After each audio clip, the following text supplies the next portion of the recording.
ताज्या बातम्यांसाठी महान करेला सबस्क्राइब करा आणि बेल आयकॉनला क्लिक करा। टोप येथे अवैध क्रशरवर महसूल विभागाची कारवाई। हातकणंगले तालुक्यातील टोप व करवीर तालुक्यातील शिये या ठिकाणी दगडखाणी उत्खनन व क्रशर उद्योग मोठ्या प्रमाणात आहेत। हातकणंगले तहसीलदार दीपक शिंदे यांच्या आदेशाने महसूल विभागाने आज सकाळपासून एकूण 46 क्रशर उद्योगांची तपासणी केली। यामध्ये 9 क्रशर उद्योजकांकडे रितसर परवाने मिळून आले। उर्वरित 37 क्रशर उद्योग ट्रेनिंग परवाना नसणे, रॉयल्टी न भरणे, प्रदूषण महामंडळाचे प्रमाणपत्र नसणे, बिगर शेती परवाना नसणे आदी कारणामुळे सील करण्यात आले आहेत।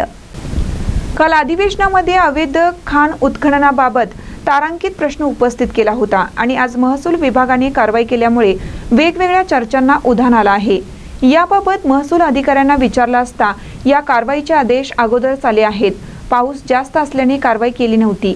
आजच्या या कारवाईत पुलाची शिरोली मंडल अधिकारी सीमा मोरे, वडगाव मंडल अधिकारी पांडुरंग धुमाळ, वाठार मंडल अधिकारी अमित लाड यांच्यासह पुलाची शिरोली, वडगाव, वाठार मंडल क्षेत्रातील तलाठी कोतवाल यांनी भाग घेतला होता। महानकर न्यूजसाठी विद्याधर कांबळे, पुलाची शिरोली।